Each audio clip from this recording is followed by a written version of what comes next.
अच्छा, इस दौरान शाह साहब एक खबर ये भी सामने आई है कि जो कोहाला हाइड्रो पावर प्रोजेक्ट है जो जिस पे 2017 में काम होना था और बावजूद नहीं हो सका और अभी फिर उसको दोबारा शुरू करने का इंदिया दिया जा रहा है कोरोना लॉकडाउन के दौरान।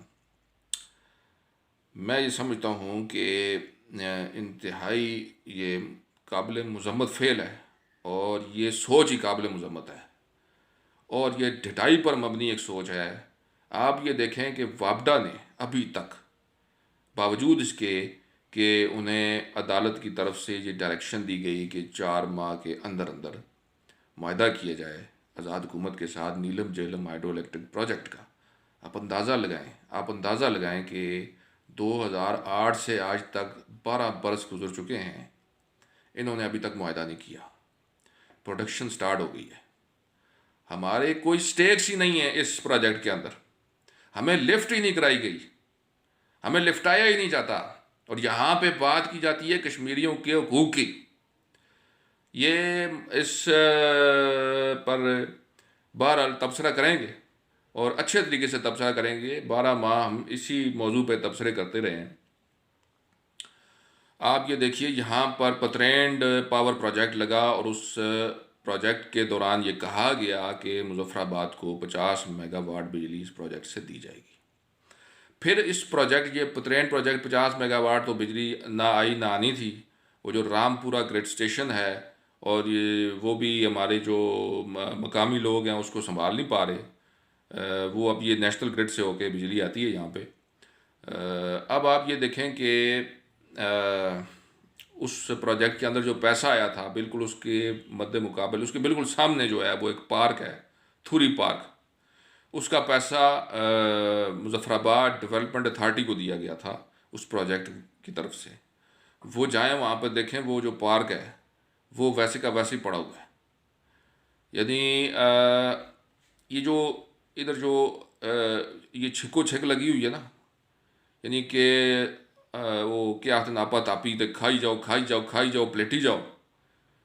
इस तू मैं समझदा कि अल्लाह जाने ये ख़त्म होने ता आए दिन, ये जलील होने ता आए दिन, ये इस दुनिया तू जड़ा ये रुखसती ता आए दिन। यानी इंदियां हरकतां जड़ियां न वो इतनियां अजीबो गरीब हन कि मैं हैरान होना कि केड़ी दुनिया दे बासियां और ये के सोच रखते हैं। इतनी भुख, इतना लुंधापन, यदि दुनिया के किहड़े खिते में इतने लुंधे बैठे दिन जेडे अस्ते लागे अस्ते मथे लागे दिन। तुसी ये देखो कि EPA सुन जड़ियाँ जड़ियाँ कंडीशंस रखियाँ और जिसकी बुनियाद पर NOC जारी होया नीलम झेलम हाइड्रो इलेक्ट्रिक प्रोजेक्ट को एक कंडीशन हाल तक पूरी नहीं कर सकिया वापडा। और बजाय इसते कि खुद पूरी करन उन्हें कुछ लोगों को अकोमोडेट करने वास्ते, कुछ लोगों के मुँह बंद करने वास्ते इधर पैसा दे छुड़िया CSR की मदद कि जी कॉपरेट सोशल रिस्पॉन्सिबिलिटी है वो पैसा तुम चाह के नो। यानी तुसी ये देखो कि भाई दरिया तुसी मोड़ दो, असी गल कर रहे हैं एनवायरमेंटल इंपैक्ट की कि इतना जनाब माहौलियात पर क्या असर पै रहा। और मैं तुसें गल दसा कि इस वक्त 35 साल 40 साल की उम्र के लोग हार्ट अटैक नाल मरदे। तुसी असती माहौलियात की सूरत हाल देखो ना, असी इस तरफ तवज्जो नहीं देने। भाई गुरदे पत्थरियां आ गई, फलाना काम हो गया, ये हो गया वो हो गया। वो क्यों हो गया भाई? दुनिया के बाकी ममालिक रहील इस्लाम की छुट्टी मिली दी है। यानी तुसी ये देखो कि मैं एनवायरमेंट की गल कर रहा, मैं करोने शरोने की गल नहीं कर रहा। ये वायरस जड़ा है ये अलग शय है। मैं अदर दैन वायरस गल कर रहा कि एनवायरमेंट जड़ा है दुनिया सारी का उस भरपूर तवज्जो देंदियां हुकूमत और अस्ती हुकूमत जी असता एनवायरमेंट तबाह करने की तरफ तवज्जो देती है। तुसी जंगलात की कटाई चाह कहनो, तुसी जनाब पानी के रुख मोड़ने और पीने के पानी के रुख मोड़ने।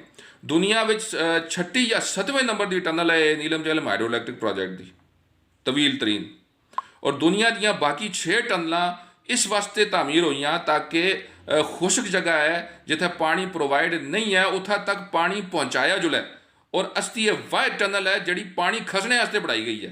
पूरा दारुल हुकूमत आज़ाद कश्मीर का दारुल हुकूमत नहीं, रियासत जम्मू कश्मीर का रिप्रजेंटेटिव जो रिप्रजेंट कर रहा है पूरे रियासत जम्मू कश्मीर हो, आज़ाद हुकूमत रियासत जम्मू कश्मीर ये टाइटल है उसकी हुकूमत का। उस हुकूमत का दारुल हुकूमत वहाँ से उससे पूरा दरिया उठा कर ले गई है। और एक फेक इन्होंने उसकी जो बनाई फिजिबिलिटी उसके ऊपर।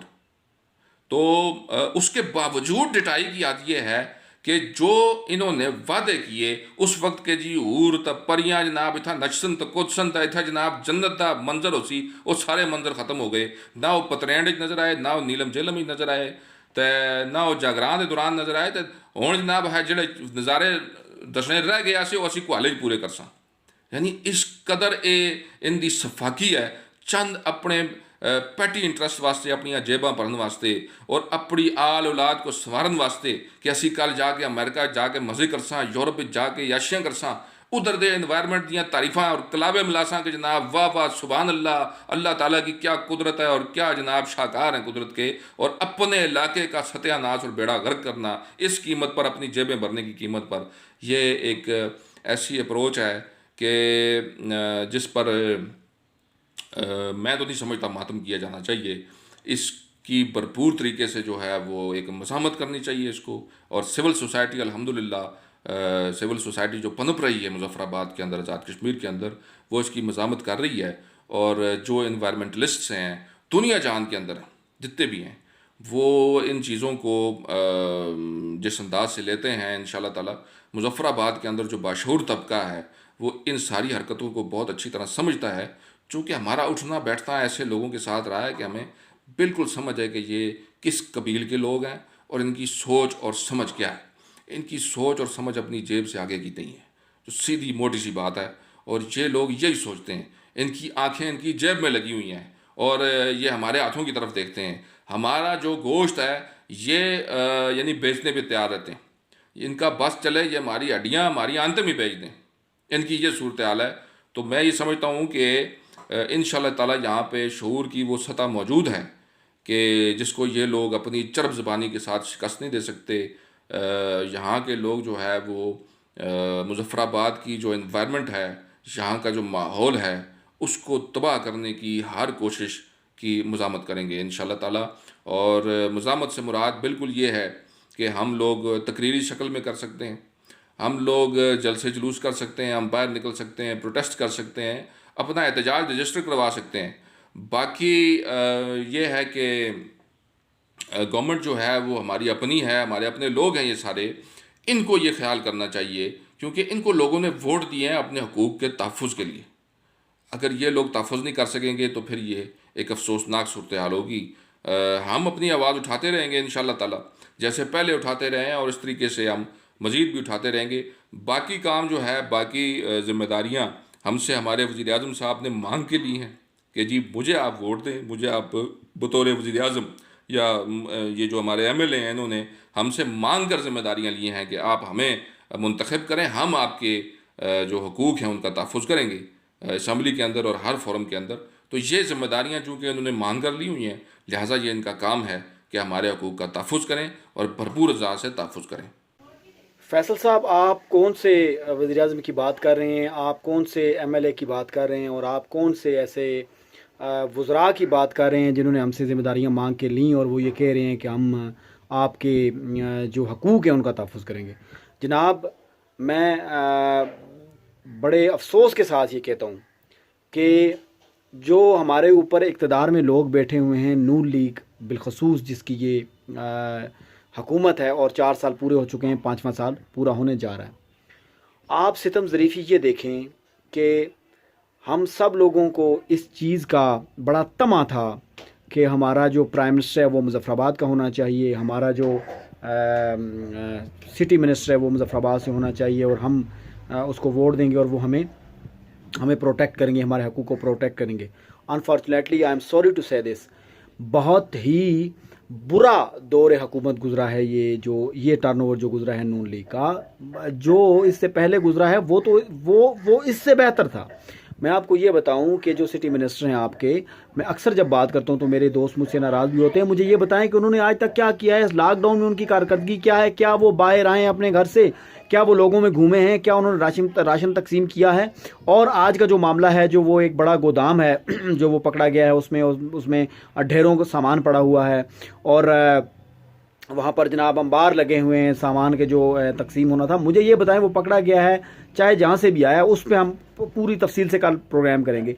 मुझे ये बताएं, इस सारे मामले में नून लीग किधर खड़ी है? नून लीग ने किस किस को राशन फराहम किया है इस लॉकडाउन में? चले बाकी तो हम 4 साल को छोड़ देते हैं ना एक साइड पे, ये आफत का दौर है, ये मुश्किल का दौर है, इसमें नून लीग की हुकूमत ने, नून लीग के वज़रा ने, प्राइम मिनिस्टर ने क्या किया है? मैं प्राइम मिनिस्टर को तनकीद का निशाना बार बार, मुझे पता है कि वो काम नहीं कर सकते, वो बेचारे घूमते भी हैं, सारे मामला करते हैं, लेकिन उन्होंने सब्ज़ बाग दिखाए थे। फैसल जमील कश्मीरी साहब, सब्ज़ बाग अगर आप ना दिखाएं तो शायद जो है वो जो आपकी एक्सपेक्टेशन है वो उस तरह की नहीं होती, लेकिन जब आप सब्ज़ बाग दिखाते हैं उसके बाद आपकी एक्सपेक्टेशन जो है वो इतनी हाई हो जाती हैं, तो उन एक्सपेक्टेशंस का जो टूटना होता है वो बड़ा ख़तरनाक होता है। आप मुझे ये बताएं, वज़ीर आज़म साहब ने जिनको जनाब अपना पर्सनल सेक्रेटरी रखा हुआ है, उनके बारे में उनका क्या इरशाद था कि मैं इस बंदे को कोहला फांसी लगाऊंगा, और आज वो मंजूर है? नजर है प्राइम मिनिस्टर साहब के, प्राइम मिनिस्टर साहब टेंट से सीधा कोठी में शिफ्ट हो गए, प्राइम मिनिस्टर साहब के साहबजादे सरकारी प्रोटोकॉल एंजॉय करते हैं, लाखों रुपए की, करोड़ों रुपए की गाड़ियां, तकरीबन 1 अरब 8 करोड़ रुपए की गाड़ियां, 6 करोड़ रुपए की गाड़ियां इस वक्त तक प्राइम मिनिस्टर साहब मंजूरी दे चुके हैं, वो मंगवा चुके हैं। क्या उनसे इस चीज़ का हिसाब नहीं होगा? ये बातें आउट ऑफ डेट हैं।